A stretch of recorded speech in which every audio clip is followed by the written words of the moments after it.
You ever wonder what really, truly separates the wealthy from, well, everyone else? It's not about luck and, it's almost never about inheritance. Nope. It's a specific set of habits, a mindset really, that anyone, and I mean anyone, can learn. So today, we're going to unlock 5 of those core habits, pulling straight from the playbook of real estate giant Grant Cardone. Let's just kick things off with one single powerful number: 90%. That's right. 90% of today's millionaires are self-made. They didn't get a huge handout. They built their wealth from the ground up. So what does that really tell us? It means becoming wealthy isn't some lottery ticket. It's an achievable goal, not a birthright. Okay, so if it's not about being born with a silver spoon, then what is their secret? What are the fundamental rules they're playing by that most of us were, frankly, never taught? Let's break it all down because the answers, they're surprisingly simple, but man, are they powerful. All right, first things first, the very first step is to kind of unlearn everything you think you know. See, most of us are taught one script about money our whole lives, but the wealthy, they're playing an entirely different game with a totally different set of rules. And this right here, this is the absolute foundation of everything. You could earn a massive salary, but if your mindset is just stuck on spending and saving, you're going to be on a financial hamster wheel forever. True wealth isn't about what you earn, it's about what you do with what you earn.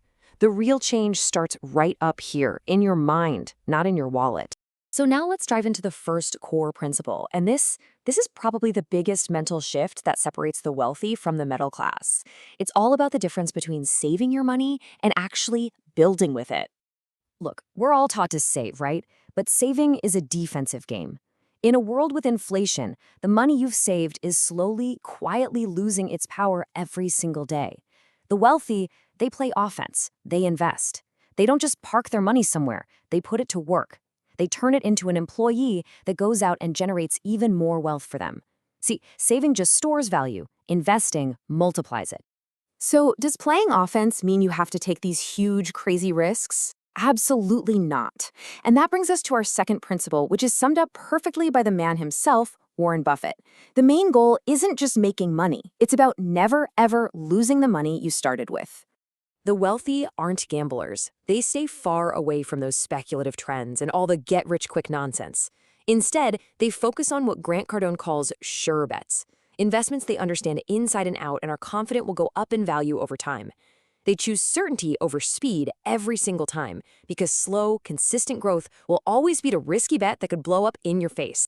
So what do these sure bets actually look like? I mean, what are we talking about here?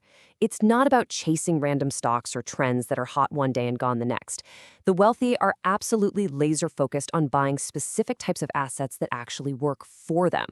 The wealthy are looking for assets that check 3 really important boxes. First, it has to be something that is almost guaranteed to appreciate, to go up in value.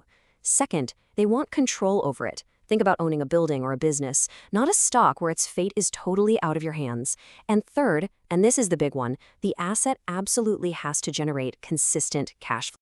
And this is what we mean by cash flow. Let's take a rental property, for example. You collect the rent, you pay the mortgage and all the other expenses, and whatever's left over, that's pure cash flow. It's profit that literally shows up in your bank account every single month. This is so key. The wealthy insist that their assets pay them for the privilege of owning them.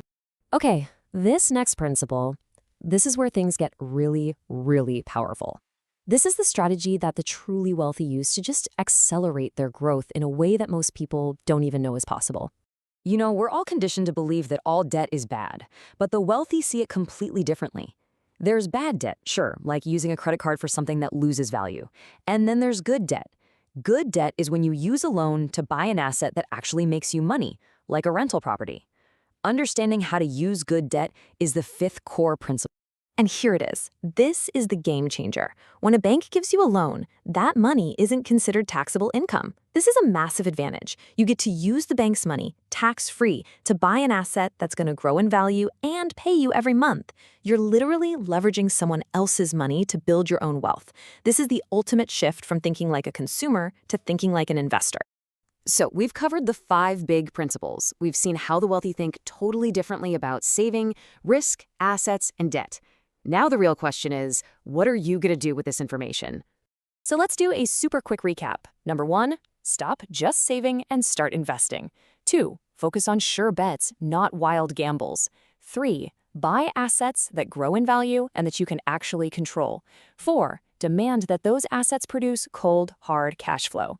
And finally, number 5, learn to use good debt as a powerful tool to get those assets.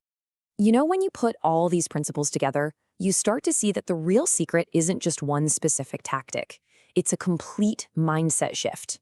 Money stops being this thing you hoard away for security and becomes a tool you actively use to build the exact future you want. And that brings us to the final, and honestly, the most important question of all. Looking at these 5 habits, which one jumps out at you? Which one is the first one you can start applying, even in a small way, starting today? Because understanding all this is great, but doing something about it, that's what changes everything.